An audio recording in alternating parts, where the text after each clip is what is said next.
Hey Michelle, how you doing? Well, we were just talking before we hit record here, and we're talking about our stress bucket and how full our stress buckets are. And in fact, this whole conversation is about stress buckets.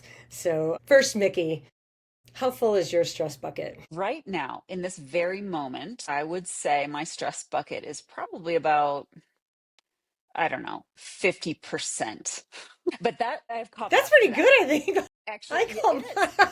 that's pretty good. Only because of my, I think, years of mindfulness and of my own capability of overcoming, right? But I would say my stress bucket varies a lot throughout the day, right? Depending on how present I am and how aware I am of like my internal state. So right now I'm talking to you. I really enjoy talking to you. So that's why my answer was probably much lower. If you had asked me a couple hours ago when I was sitting on a review panel trying to get people to focus in on a conversation that was quickly going off the rails so that we could meet our deadlines, I would say my stress bucket was quite a bit higher.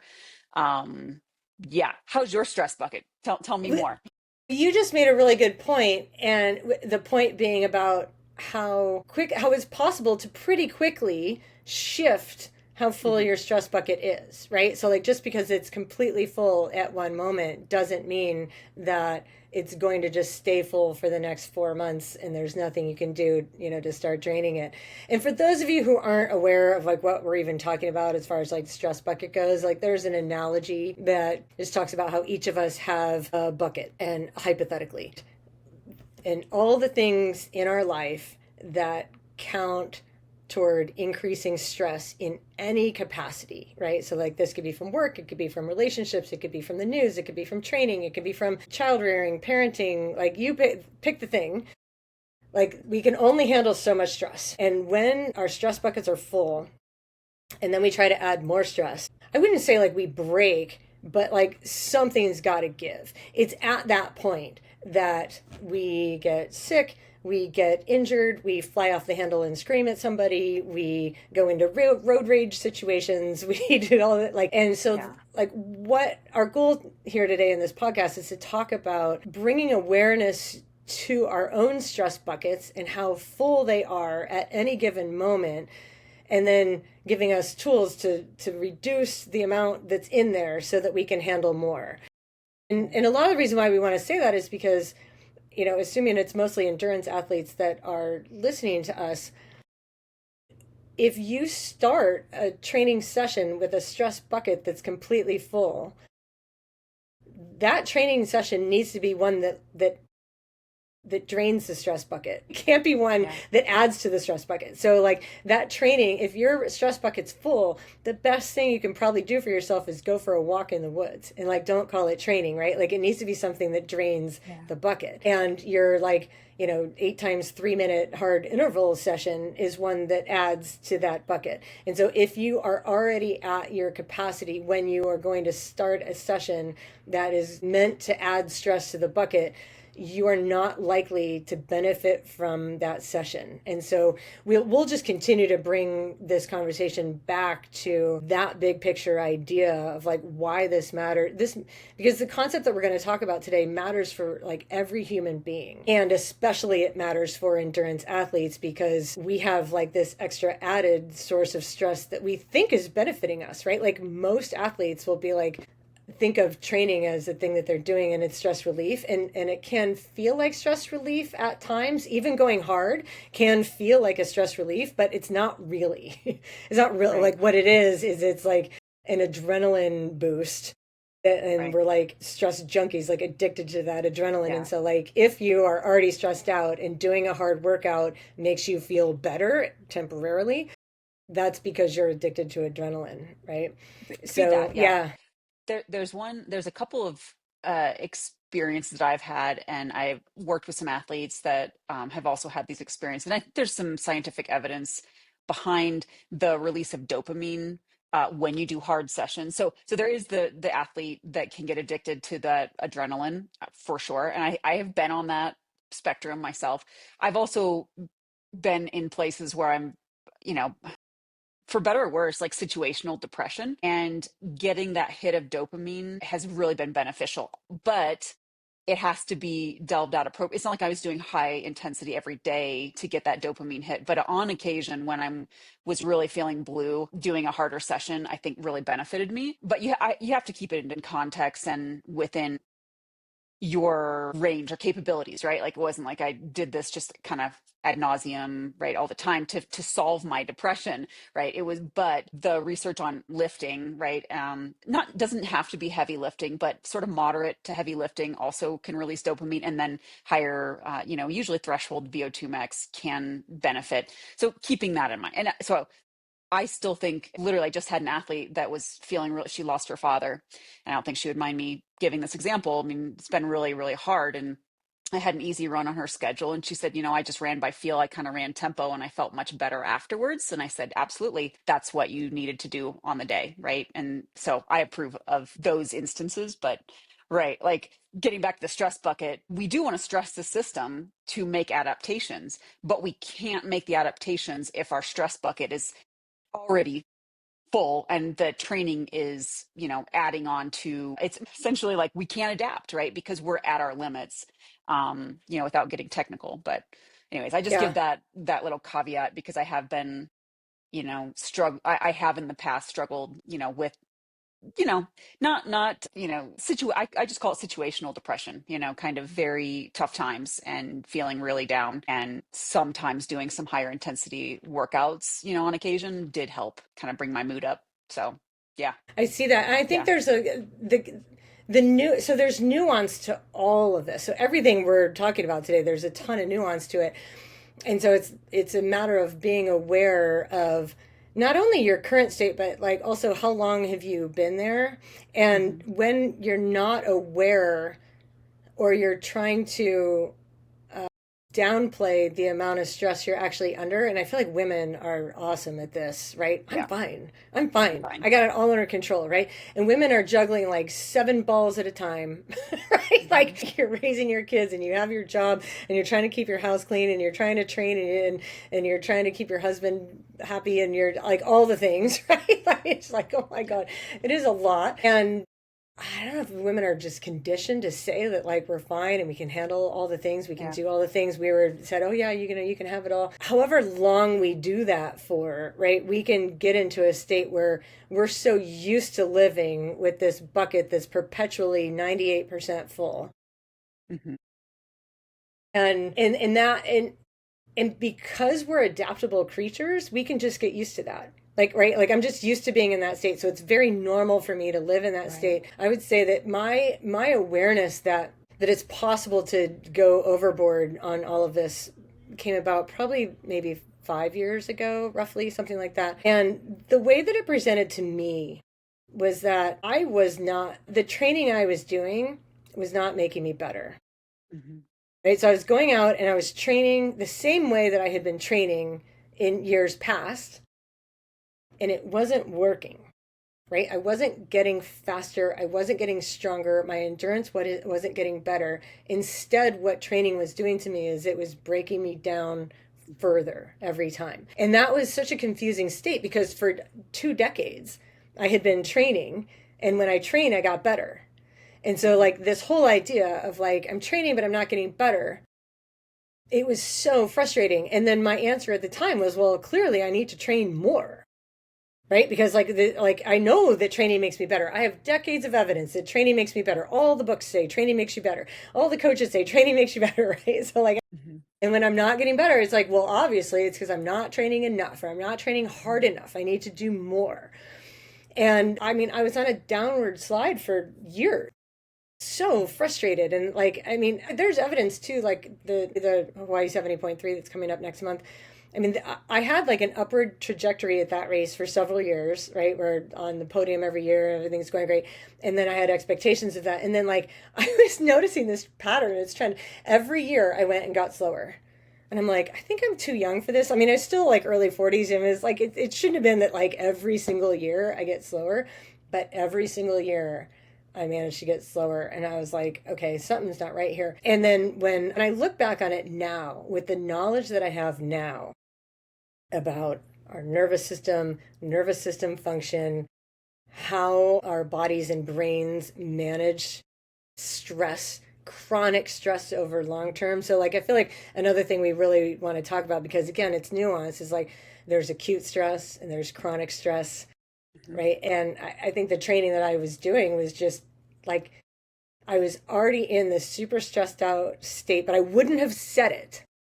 Mhm. I wouldn't have admitted it. If somebody would have told me, I would have told them to go to hell, that they're wrong. You don't know me. You don't know Mhm. me, right? Very Mhm. defensive on that, which is in and of itself a sign that your nervous system is not regulated.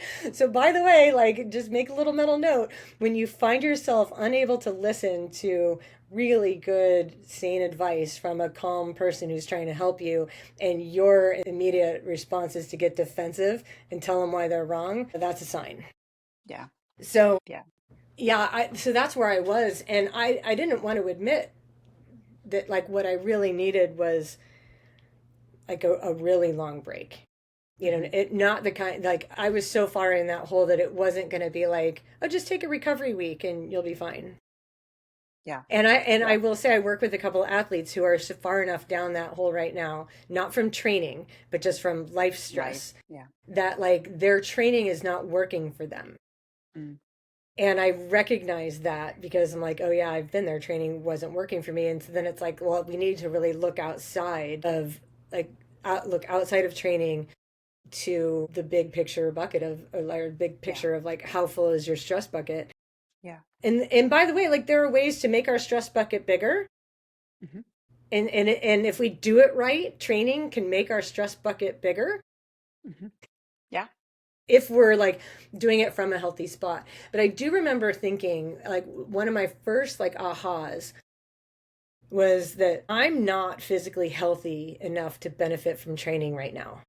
Mm. Mhm. That was one of the hardest things to admit and to realize, because the truth of the matter is like I was addicted to training. Like training functioned as like a sanity check for me. As the idea of not training felt like a horrible idea, but the idea of Mhm. training was just keeping me like Yeah. I was in a hole It's and I just stuck. kept Yeah. digging. Right.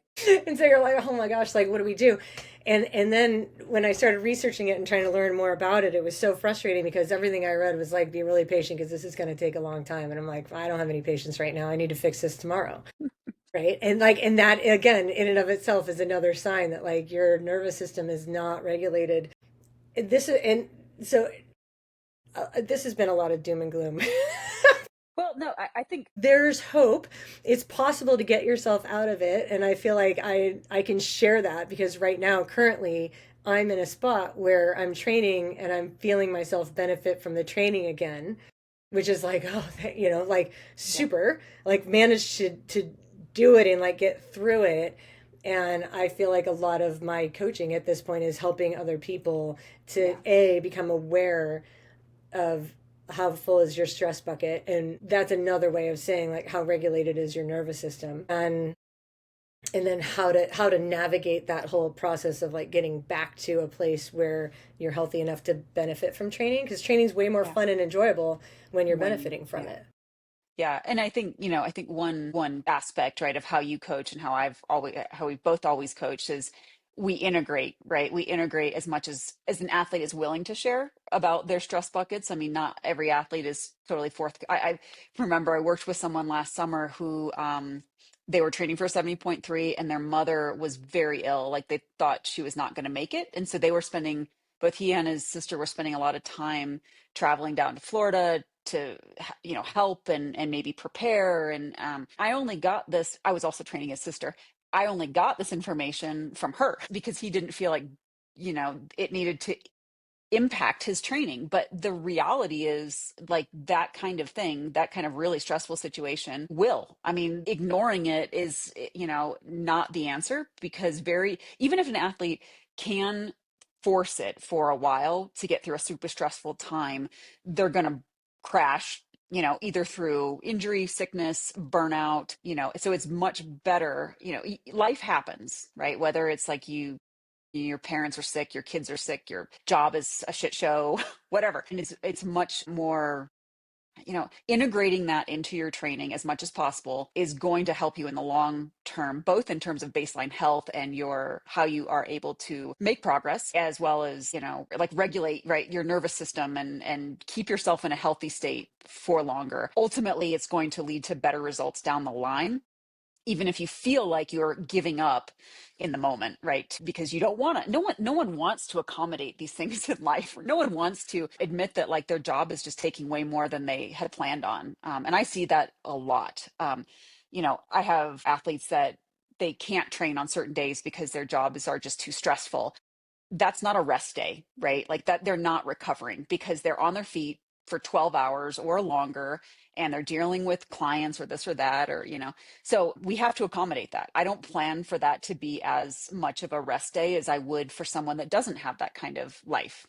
So I guess I just preface, some of this is also us telling you, the listener, if you're self-coached, that you have to accommodate these things. Like don't go buy a stock plan that assumes you can train 20 hours a week, right? Because it won't work out well unless you are blessed and have, all the time in the world to recover and train. That Yeah. yeah, like that's the part. I mean, you bring up a really good point about how it is possible to get through it for like we're really adaptable beings. And like we can handle a lot. I will tell you that when I was in my phase of like in the hole and continuing to dig, the story I was telling myself in my head is that, well, I'm different. Mm. I'm Yeah. stronger. Like I'm different. I have such a deep background in this. Like I'm super fit. Like I can handle all this. And I think because that method had been successful Hmm. for a long time, and so I kept banging down the door, thinking like this is the way. And now what's interesting and what's really good, I think, is that having recognized how far down the hole I was in, and then how long it took me to get out of it, it helps me recognize when I see an athlete doing that to themselves now. And I think you touched on something too about like without guilt, or it was something about like nobody likes to give up on the Right. thing. And I think the reason we see that is because I mean endurance athletes like by their nature are like they're typically type A, they're go-getters, like Hmm. we want to work hard. We want Hmm. to challenge ourselves. We want to rise above. We want to, Hmm. we love challenges.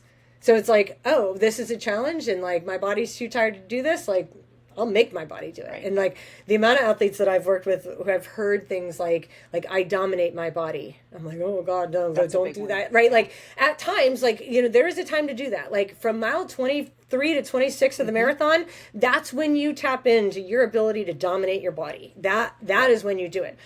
Not on a Tuesday morning. Or you've slept 4 hours. Right. Yeah.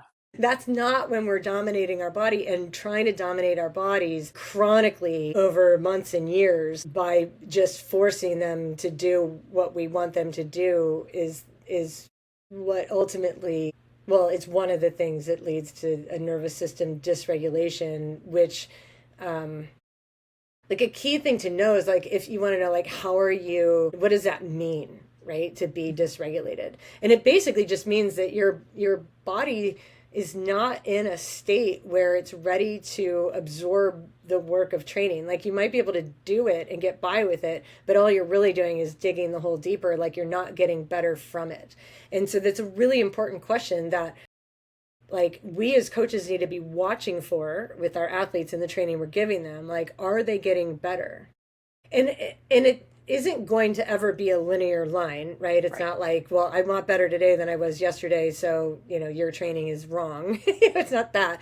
But like just generally speaking, over time the general trajectory should be getting Right. better or adapting somehow. And when you're not, Right. then it's like, well, let's go back and look at the reasons, because there's a ton of things that could contribute to that. Right. The only thing I guess I would, because I work with a lot of masters athletes who, yes, so we may get slower or running at a slower pace versus heart rate, or not be able to push the power when we are in big blocks. So let's just say, for example, like a 3 week block. At the end of that 3 week block, if you've done all the sessions and you're fatigued, there's a good possibility you're going to slow down, or you're going to not push as big as of watts, and you're going to feel more tired. And that is expected and the goal of that block. And then you rest and recover. And then ideally over to like the next block, the next 2 or 3 weeks, you would come back, be recovered, you'd feel fresh, and you would be able to execute at least the same kind of effort on like, on average. Because I will say that, like there are daily fluctuations, right? Of like, I slept like crap, I ate like crap, all the other things that affect training, your mental state, like you're really down, you're really depressed, you're really whatever.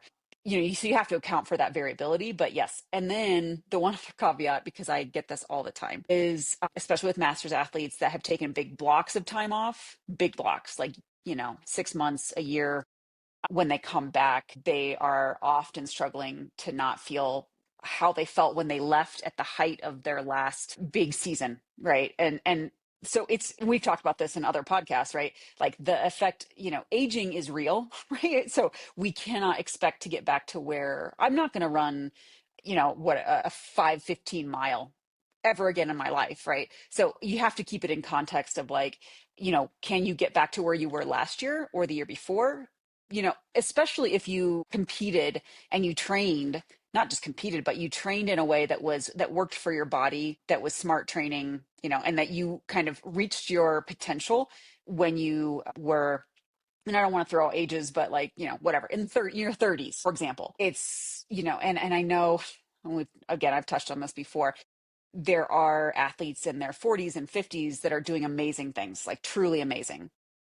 And they are probably not the standard in genetics, right? Like if you look at bell curves, most Olympians are still in their 20s. So, but it's hard because people see folks doing really amazing things and they're like, I'm 46, I'm 47, I just ran a sub 3 hour marathon. And I'm like, yeah, that's fantastic. That is truly fantastic. And that is probably, for a woman, right? That is probably not going to be realistic for most people, and I feel like I was a pretty talented runner. That's not realistic for me at 45 years old. I don't think I'll break 3 hours. So I just caveat that as like, yes, progression and making sure people are improving within the context of where they're at.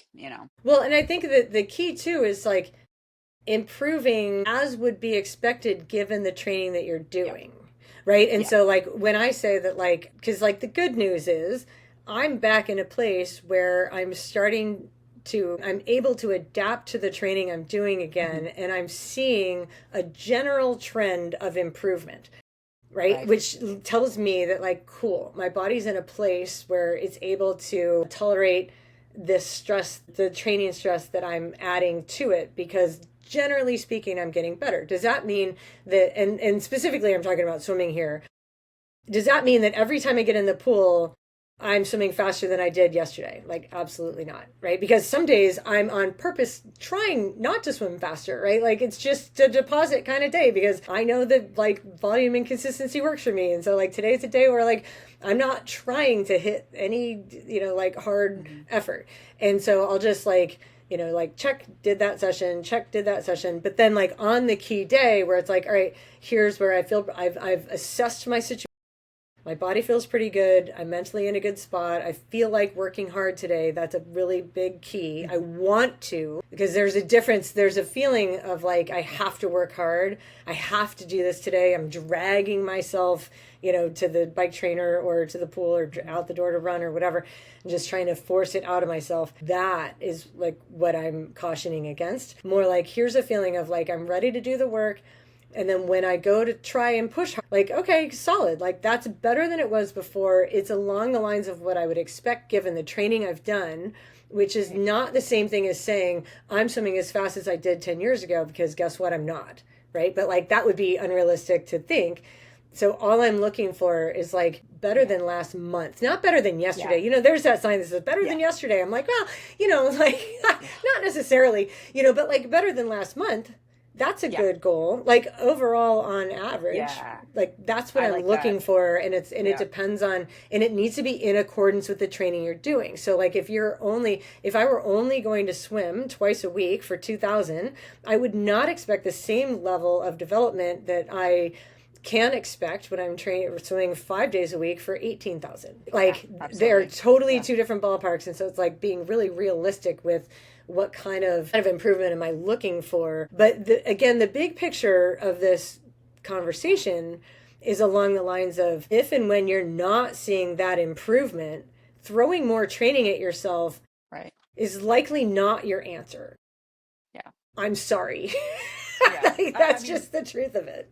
yeah. There are, yeah, again, there's always like maybes. Maybe it would if your life really does, is supportive of that. If you can, recover. That's the big thing. Can you recover? A lot of times people will come to me and say, oh, I want, they do, they, like you said, type A, want to do more training. They want to get better. And I think there is this idea that more is better. And that is somewhat true if Mm-hmm. you can recover from it. So, and what I mean, 99% of the time, I mean, athletes are not going to switch jobs. Now, I have had an athlete. She changed, not jobs completely, but she got a better working situation and her training improved. I mean, absolutely. She was at her previous job, she was having, huge long commutes, 2 hours in the morning. I mean, I would see her getting on the bike at 3:15 a.m. Right. And at the pool at 4 a.m. And so I knew like this was an athlete and she was very driven. And, for years it was like, we got to get you in, and it took a lot of work on her part to recognize that her job was crushing what she wanted to do. And so she put the effort into figuring out another job situation that would allow her to do more of what she loved to do. And I give her huge props because most people are not willing to do that. They're not willing to step away, and align their life with what they want, right? They just kind of deal with the shitty jobs. They deal with the shitty bosses, and they may not have the opportunity to get out. But I often also think that we usually have more agency over some things. Now, maybe not everything. Well, the caveat there is like most of us grew up in a time where we did have a lot of agencies over decisions around if we wanted to become parents. I could go down a rabbit hole on individual rights, and what jobs we could pursue, right? Like I pursued a job, career in science that may not be available to people in the next generation because of science funding from the federal government. I will not digress too much, but most of us have opportunities to improve our job situations at least. And I commonly, yeah, again, see, taking on more work and then signing up for a race that they want to have be an A race. And I'm like, well, these are at odds. So we can race, but we have to keep the priority such that, your top priority right now, from my understanding and how you're allocating your time is to your job.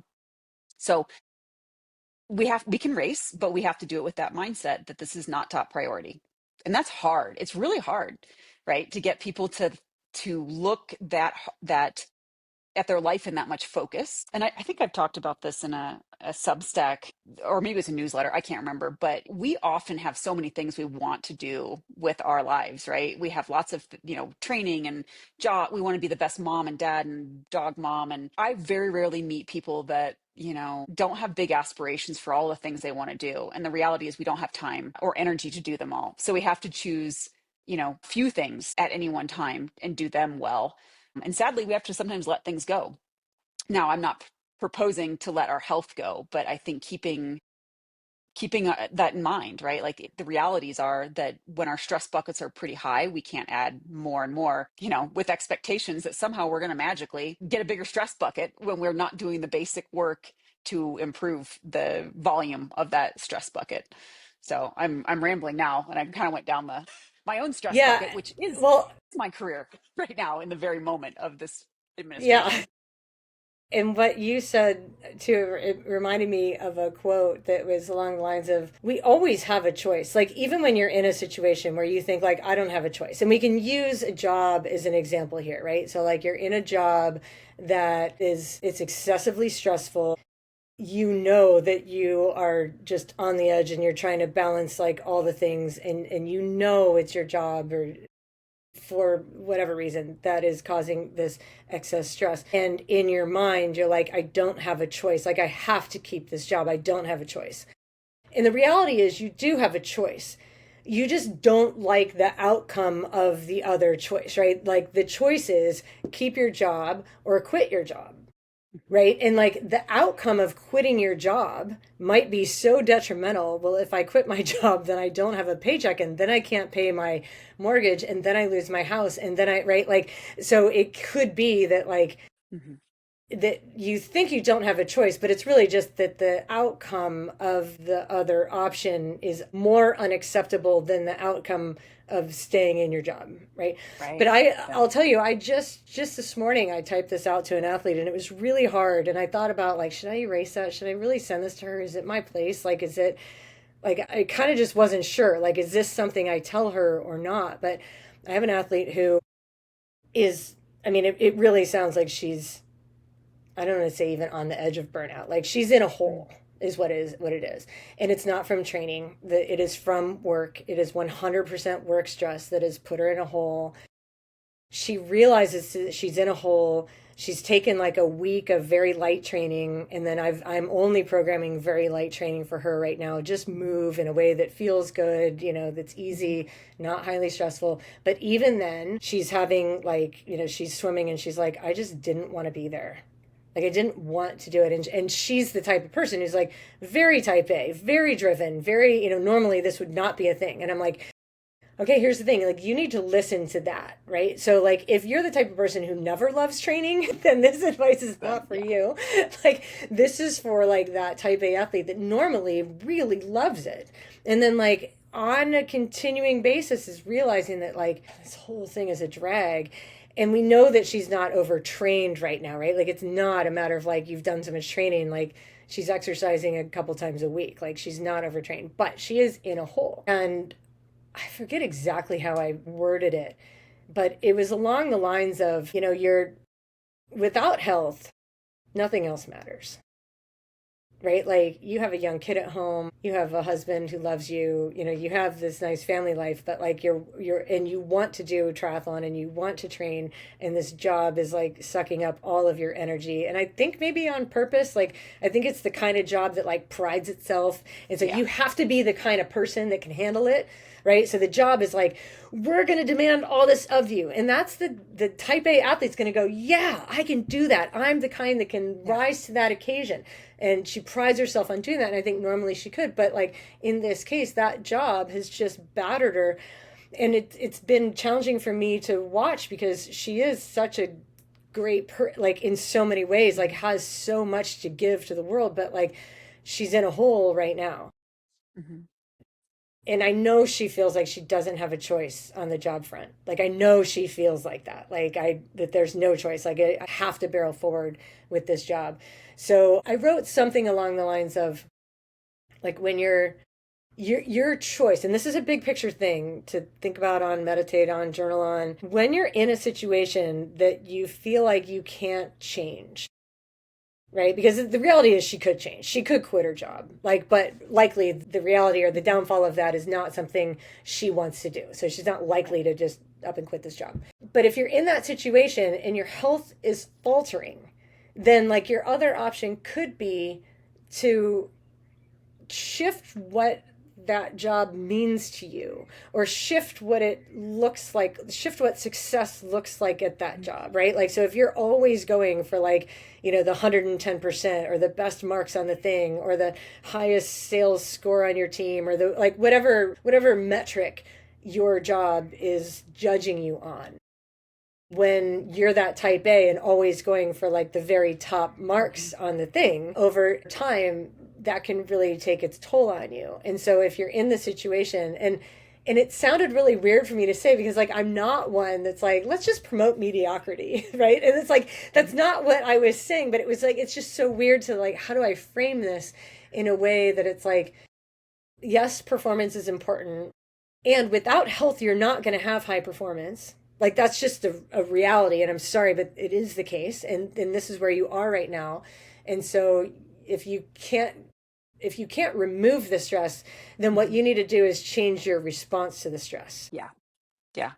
Absolutely. Yeah. Yeah. Yeah, I completely agree. I mean, there are mindset shifts, right, that can happen through and some people may need, maybe it is meditation, maybe it's journaling, maybe it's therapy. And I have recommended that to several of my athletes when I thought that it would be helpful. It's always a little, yeah, gray, like, but what I'm getting, from comments in their training peaks or in our on our calls is a deep, it's beyond what I can provide them in terms of help from a coaching perspective. And I am very, like, here's my boundaries, right? I try to be helpful, but when it broaches into, either relationship issues that are, beyond what I feel comfortable talking about. The short of this is yes, like, if we can't, so we can either change our situation or we have to change our mindset, which really is like changing our stress response so that we can buffer how much stress it is causing in our lives. And sometimes it might mean, yeah, again, like, what is the saying, like, B minus work saves the world, right? Like, maybe in certain times of our seasons when we need to focus on training, we can reduce the amount of, you know, I don't know, maybe it's not always time and effort. Maybe you need to be there at your job for X amount of hours, but you're able to somehow buffer it or just not put, yeah, I hate to use, like, I don't want to promote mediocrity either. However, we can't be doing A plus work on all across the board all the time. I know there's like influencers that make it seem like that's possible, but it's not, right? Like, it's just not. And Yeah. I've always said, you know, like, there has been another kind of something that's been popularized by a lot of coaches and influencers and even, other athletes, that, balance is the key to everything. And I called bullshit. Like, I have always, and maybe it's not, maybe this will not work for other people, but I view it more as a balancing act of not letting any ball fall too far. When I was heavy into my Ironman focused blocks, yes, I cut out almost all social activities, and maybe that's not healthy, but for me, it's fine because I'm kind of a hermit. I would, as much as possible, say no to additional things at work that, as scientists, we're often expected to take on a lot of external reviews for free, review panels from almost free, right? Like, a lot of, will you run this seminar for me? Would you come? No, I'm not. And so, I view it as a balancing act of, where does my focus need to go right now? And yeah, and when it's time to go all in, like when I was finishing my PhD, I had to be all in on that. I wasn't training. I wasn't doing anything else except writing my dissertation. So yeah, I don't know where I was going with that, other than, shifting those priorities, I think, is really important if you want to do well at something, and realize when you have to pull it back, Yeah. to accommodate other things. I think it's a similar, so we've used this analogy of the stress bucket, right? And they like, here's a bucket and we can only handle that much stress and we need to Mhm. release some of that before we add more in. I think you could use a similar analogy with the energy that we have, right? Like, we have a certain amount of energy and you could budget out how and where and when you're going to spend that energy so that it's most effective for you in achieving the goals that you want to achieve. And like, the reality is that nobody can really tell you what those goals are. Like, those are your goals. And so if your goal is to be your very best, at Ironman, then, well, there's a certain amount of energy that you have, Yeah. and if you're spending a lot of that energy at work, then you're not likely to be able to, you don't have any left to spend, on the training, or enough left, Yeah. vice versa. So like, if you are the very best you can possibly be at Ironman, that probably wasn't your best quarter at work, right? Yeah. Like, I mean, it just Yeah. is what it is. So it's a matter of like making choices about like, where am I spending my energy, and we only have so much. And I do believe that trying to be Superwoman, it's possible for a period of time, and it's not possible over the long term. Yeah. Absolutely. Yeah.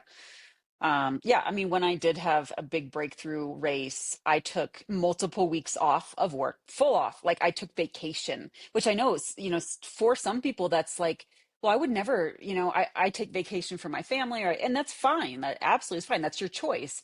when for me, I knew I needed more volume. I needed to train more, to get more out of myself. And so what did I have to do that? And it's like, well, no social activities, taking, I think I took almost a month off of work in different segments of time to go train and train a lot. And, that's how I had a really standout breakthrough race. And I had other races where I did not do that and I had to prioritize work, and the races were fine. They were fine, right? But they were not standout podium PRs, right? Like I got through it. It was fine. I drained the bucket as much as my fitness allowed me, the training I had put in, I was able to execute on that training, but it was not, there's no PRs, right? Like I didn't, it, you can't make progress, right? If you're not willing, if you're not able. Now, I'm not even not willing, right? I could have, and for what it's worth, like I don't think I ever got to a true burnout in my career of training and racing. I don't know if I say I never, it wasn't even mindful that I didn't double overfill the stress bucket. I actually think my job just limited it.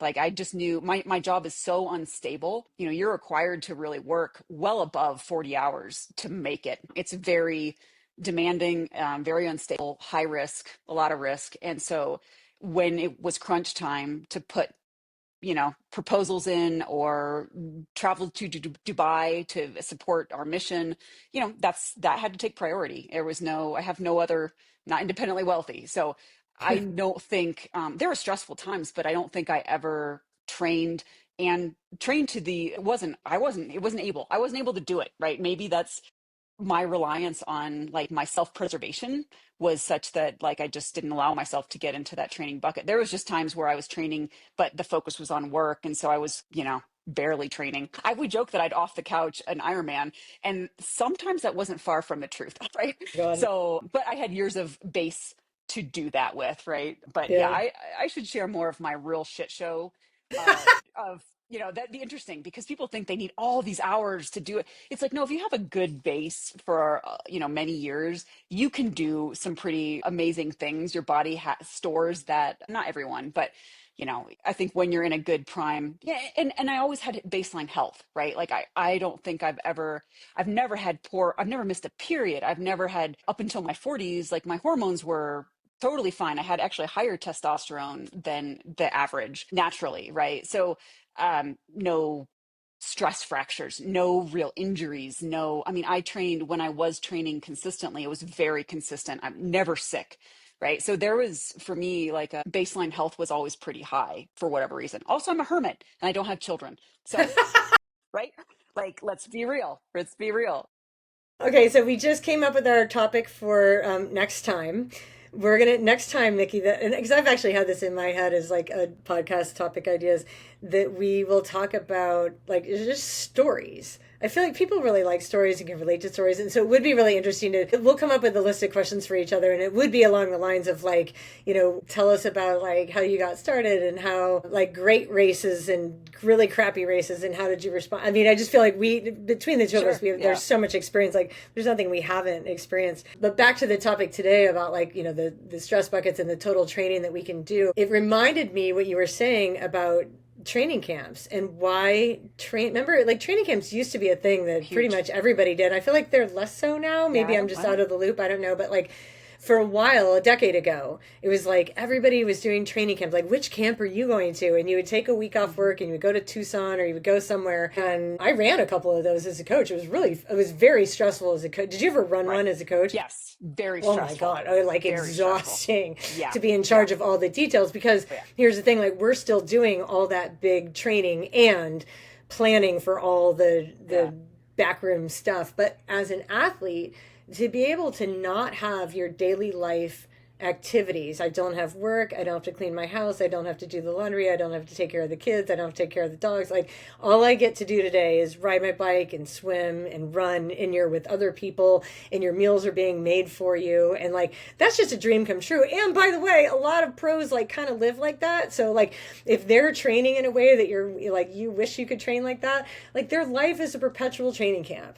And so of course they can do more and still benefit from it versus, yeah, like when we have these other stressors in our lives that are filling our stress bucket, the training, it's like it has to take a back seat. But then, like, if it acts as your stress Mhm. reliever, which, like, for a lot of people it does, right? It's just like I have to get out and move my body in order to clear my head, and that's a very real positive result of training. And then it's like, okay, if that's you, if you're in that situation, then the key is we need like a drain valve on the bottom of the bucket, Mhm. right? To like let some of that stress out so that you've created more capacity to put more in. And so if we're going to talk about like, and let's just do a little segment right now, how do we drain our stress bucket? And I'll ask you first and then I'll tell you like what my strategies are. But for you, like, how do you drain your stress bucket? Hiking in the mountains with my dogs. Yeah, I mean, it's always been that. Even, back when I was training a lot, walking my dogs, being in the mountains with my dogs has always been my greatest stress relief, my greatest joy. That takes priority now. So in my past life, when I was training, when I was more serious, I it was always like my training came first, and then I always had enough energy for my dogs, but now it's actually reversed, and I prioritize, like, if my day's crazy and I've got a lot of work going on, like, or whatever, I've got meetings, I prioritize that above getting a bike session in on the trainer, because the bike session on the trainer does not help them, and it's fine for me, but it doesn't bring me as much stress relief as watching them run around in the mountains. So that's always been and it involves movement. I do think my when I don't have any movement, like Iodune just got spayed and we were kind of restricted because we couldn't go out to big, and I know I could take Braggy on his own, but then I feel guilty because she can't come. But so we were mostly just like kind of walking around the property and little short walks, and yeah, we've been it's I can feel more stress now. There also is other things going on in the political world and my own job, but not getting out and moving definitely impacts my overall well-being and my mental state, and always has. So I use movement as a way for as stress relief all the time. Mm-hmm. Yeah. Mm-hmm. Number one.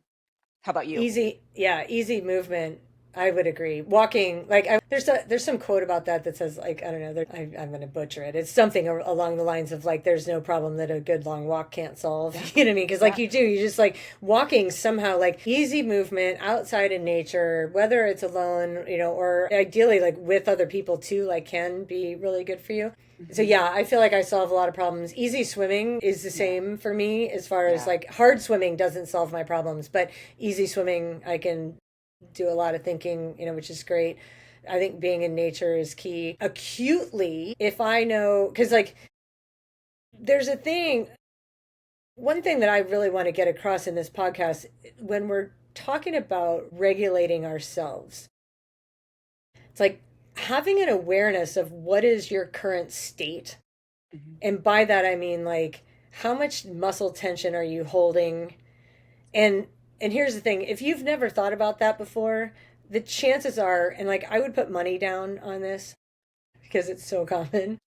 Like the chances are if you've not thought about what is your state recently, you're holding a lot more tension than you know. Hmm. Right? And the way to differentiate and know that is once you understand what it feels like to let go of like physical muscle tension, to be able to just really let that go and be very relaxed and moving easily. Then when the tension creeps back in, you can feel it almost immediately, or like you Yeah. can recognize it a lot earlier versus if you've never really felt like what it's like to and I'll use like Gumby as an example, but it's like, these like you could move like Gumby like really, really easily. I watch some of those like reels on Instagram where those awesome dancers, right? You've probably seen, like people who are Oh just yeah. they're moving and they're Yeah. moving Yeah. really quickly and they've got really good rhythm and I'll tell you what, at this point when I see somebody dancing in that way, first of all, it's interesting to note how attracted I am to watching that. Like it is a Mm. pleasure for me to watch humans move in very unrestricted ways. Like Hmm. in the dancers that do those crazy things with their bodies. I'm like, Yeah. that's amazing because it really is a skill. But what I see now in that human is a very well regulated nervous system. Like their body's not holding extra muscle tension. Their fascia is very healthy and pliable that allows them to move quickly and in rhythm and in cool ways versus like you watch someone who's holding a lot of tension or stress or has background trauma in their life or who, is just otherwise like that person is not moving in this really relaxed, easy, fun way, right? And Right. that's why genuinely dancing is one of the things like if you look up a list of like what are ways to regulate your nervous system, Yeah. dancing is one of them. And Yeah. part of that is because this is a really blanket statement and I'm kind of afraid to make it, but I'll say it anyway. If you can't dance, if you have no rhythm and you literally can't dance, you're likely holding way more tension than you are.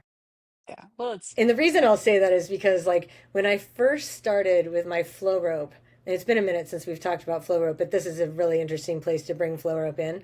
When I first got the flow rope, it looks really easy. Like watching other people do it, it looks easy. It looks relaxing. It looks, and then like I tried to do it and like I was just so bad at it. Like I couldn't do it at all. And yes, like part of that is coordination, but a lot of it was like in order to do it well, and in order to learn a new pattern, what I realized, like over a month or so of like on a daily basis trying to teach myself how to learn these new patterns, that when I was frustrated, when I was at the edge of my, like I was mad about something, or I'm frustrated about something, hmm that was not a time when I was capable of learning a new pattern. hmm So I could still do an old pattern that I'd learned. I can be frustrated and mad and do a pattern that I already know.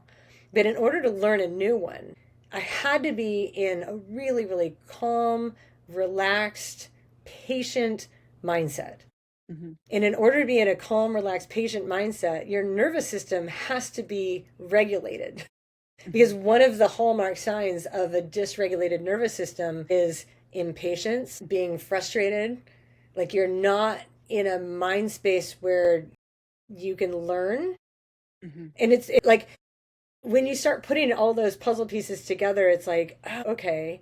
So one of the things like that I learned when I was teaching myself flow rope patterns every day was the importance of having a calm, regulated nervous system. Because when I was well regulated, the things I was capable of learning were like it were higher. It was Yeah. more like I could Yeah. learn.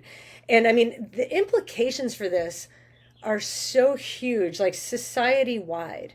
I mean, even Yeah. if we go into like we talk about schools or learning, hmm or like you're on a college campus and there was just a shooting, right? Like last week there was a shooting on your campus. So, Yeah. like, how many of those students on that campus are in I like a know. well regulated, Yeah. relaxed nervous system state and in a place where they can absorb the things that their professors are telling them and like trying to share and they're trying to learn? Like, absolutely not. Same in our elementary schools, our high schools, like, or like any kid that has like a I, parent who was really hard on them that day. You know what I mean? Like, so the parent yelled at the kid in the morning, hurry up, we're late. You didn't pack your lunch, tie your shoes, get out the door. We're rush, rush, rush. Hurry up. We're stuck in traffic. It's raining mhm, outside. The mom got a flat tire, whatever, right? And now, like, mhm. kid gets to school, you hardly ate anything, and now you're supposed to sit there and learn. Like, Yeah. there's zero chance that that's happening. Yeah. And so it's Yeah. like all the impact of being regulated on every aspect of our lives is so big. And flow rope was simply like one tool or Mhm. outlet that taught me that. And it Yeah. taught me in such real time because when I was relaxed, and one of the strategies that I learned and then I teach in the course, like when I made my instructional videos for the flow rope, the different patterns or whatever, pretty much every one, I'm like, relax and laugh at yourself. Like being able to laugh at yourself is such a huge power skill. Like, because if what I learned is that like if I was trying to do a new pattern and I'm hitting myself in the leg or I'm hitting myself in the head and I like literally can't do it, if I got mad, the learning session was over. right? Like Yeah. I was not going to learn anything else. And then I learned that if I started laughing at myself and being like, oh my gosh, this is so funny, it's so challenging, like that's so fascinating, my brain hasn't gotten that yet. Let me watch it again, take a deep breath, see if I can do it. And I finally got it. It was reinforcement that, like, oh, this is how my brain learns. This is the state I need to be in order to learn a new physical skill, but also like intellectual skills, like all of the Yeah. skills, anything that you're trying to learn to be in a downregulated, calm, relaxed, I'm safe kind of state. Like that's the classroom environment that, any instructor at any level needs to try to provide for, the students in their class, whether it's an academic institution or it's a group training session or like whatever. That's how we're going to perform best, is when we are down regulated, we're calm, we're relaxed, we're happy, we're safe, and from there we can express ourselves in ways that we literally cannot when we're upregulated and on edge and don't feel safe and are frustrated and feel like our rights are being taken away. Yeah. I mean, I have so many things that yes, I agree with all of that. And I am always, I am reminded all the time of how grateful I am that I grew up in a time. I mean, Columbine didn't happen until I was in college, right? And I cannot imagine both the stress. I mean, you're a parent, right? You've got a kid that has grown up during these just horrendous times. And I can't imagine the stress that you must feel, that they must feel going to their school every day, right? That maybe today someone's going to walk in and kill, me and my friends. Mm-hmm. So yes, I think that the learning, I mean, how do teachers deal with that? I give them also so many, like, just, they don't get paid, nearly enough, right? Well, I'll And tell they you this: I do. coach a couple of teachers, and they are not. I mean, Yeah. Yeah, like the it's chain, just, and I've been coaching them for a long time. The last couple of years have been absolute hell for teachers, and it's evident in the type of yeah, training these teachers are capable of, yeah, like producing. Like yeah, it's their just stress levels horrible. are Yeah. so high.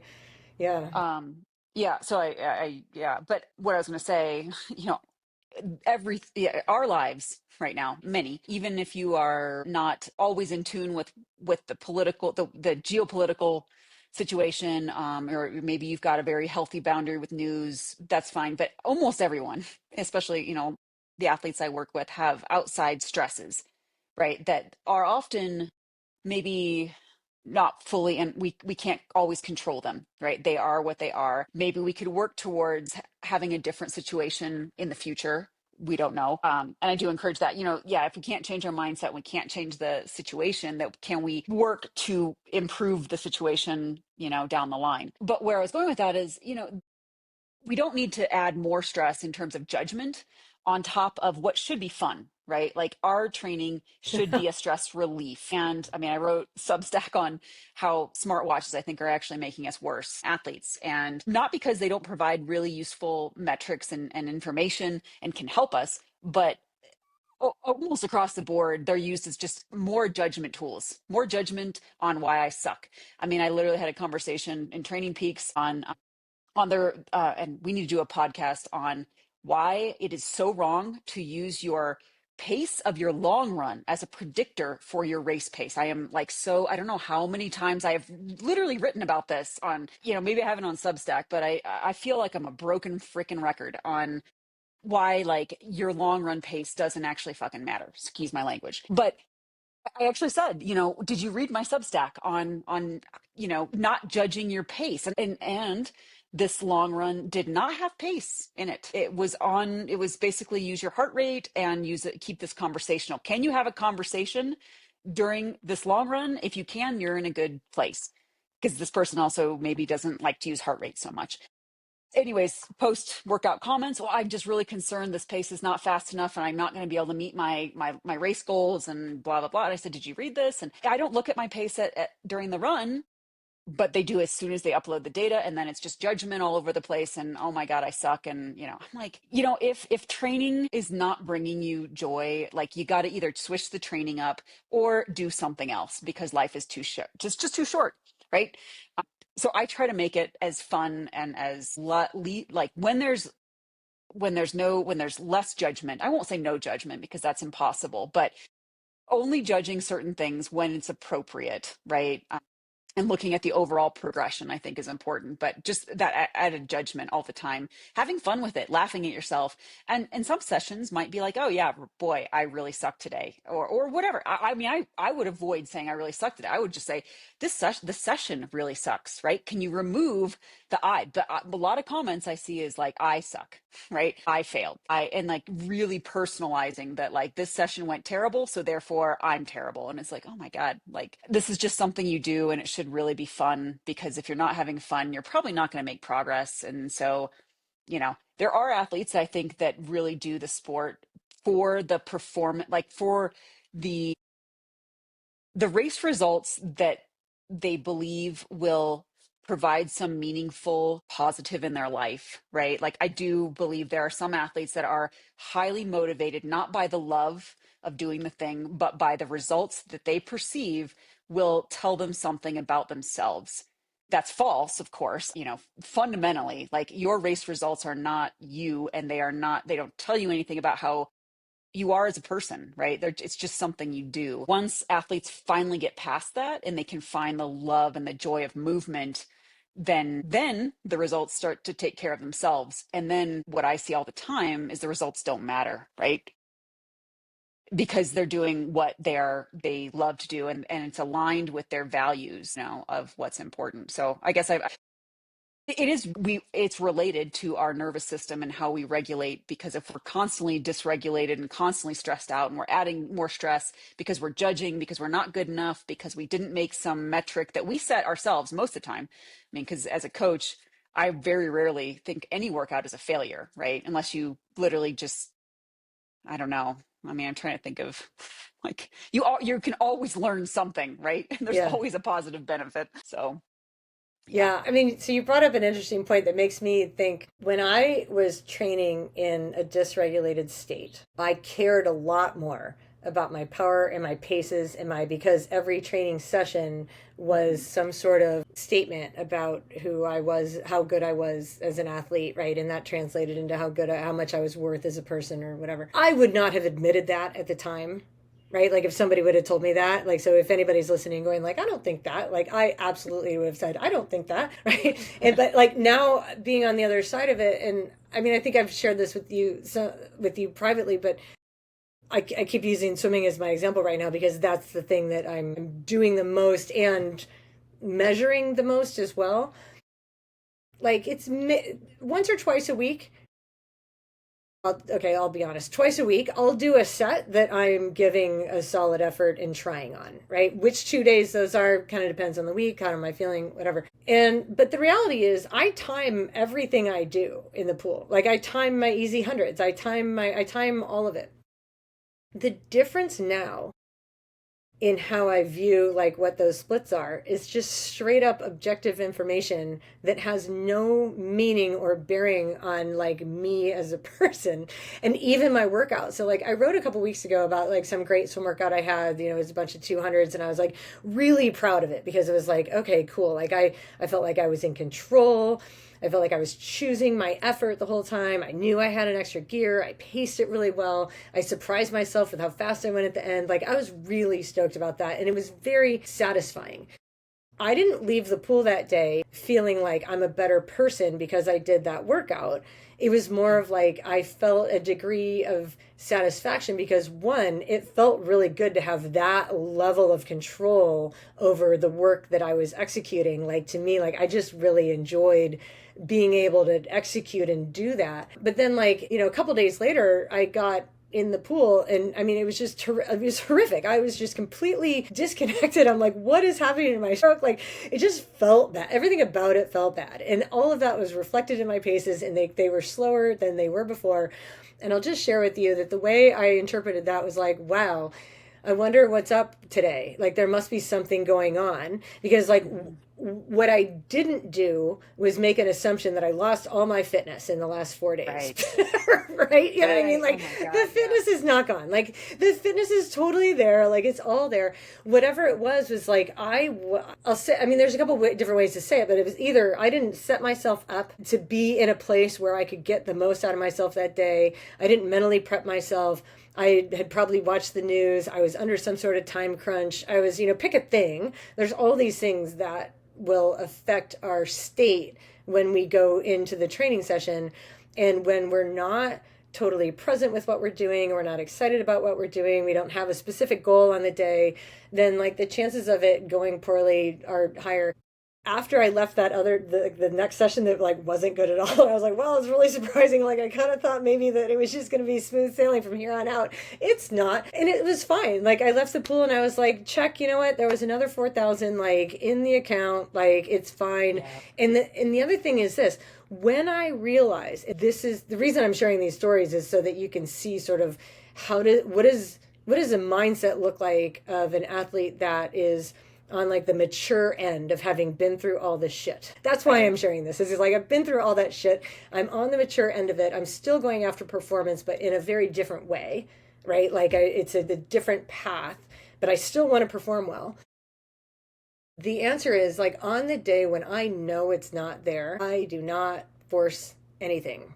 I just revert back to like, what's the best thing I can do in this scenario, given what I have now, like the energy, the mindset, the Yeah. environment, the conditions, whatever. What do I have right now that's the best thing for me to do? And there's a huge part of me that's like, well, if I want to swim well on Thursday, I probably shouldn't even swim moderately hard today. Like I should probably just go easy. And if I go easy enough today, then when I come back on Wednesday, I'll have more energy in my tank. I can set Yeah. myself up better in the morning. I can do all the things so that I can have a more quality session that day. And learning to put all those pieces together matters.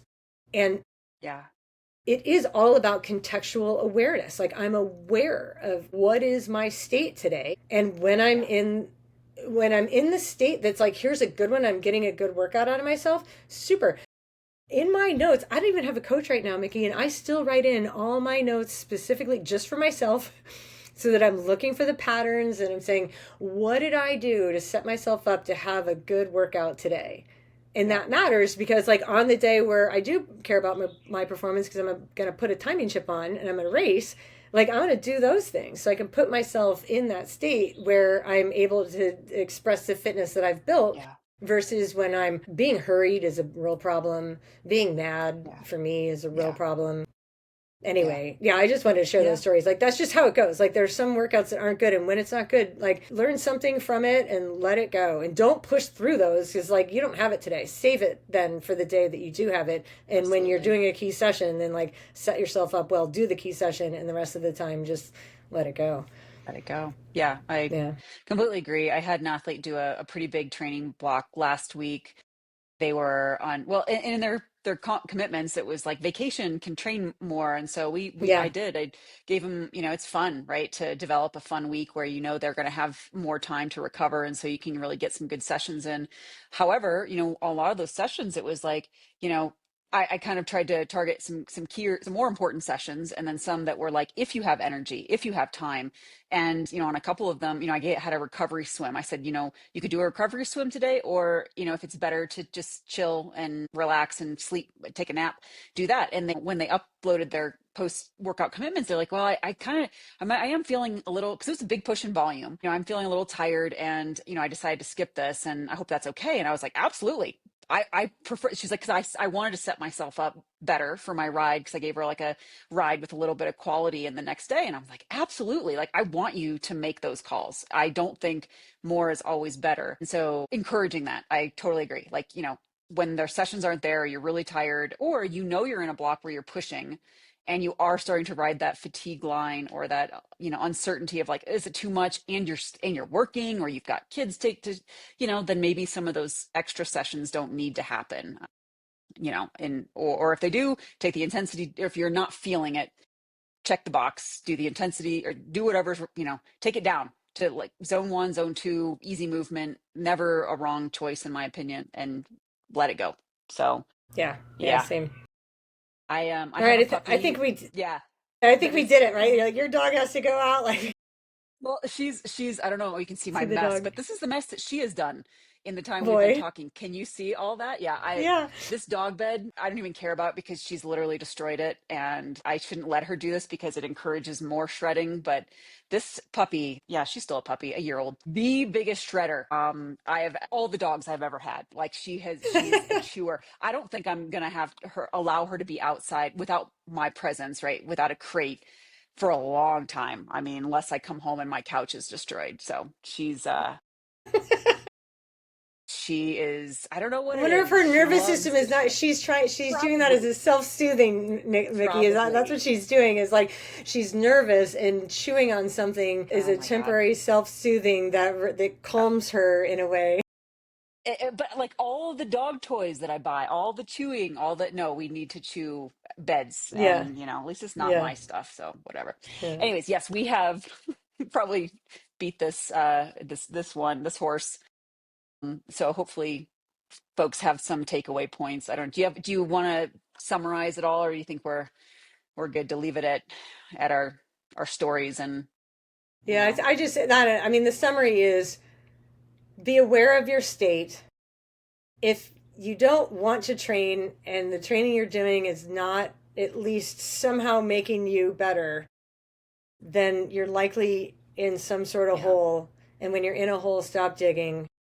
And I'm really sorry for this last part of the message, but if the deeper your hole is, the longer it takes to climb out. And the patience required to do it is really high. And the bad news about that is that there's not another way. Like if there was another way, I would share it with you. There's not another way. It's time, it's patience, it's being kind to yourself.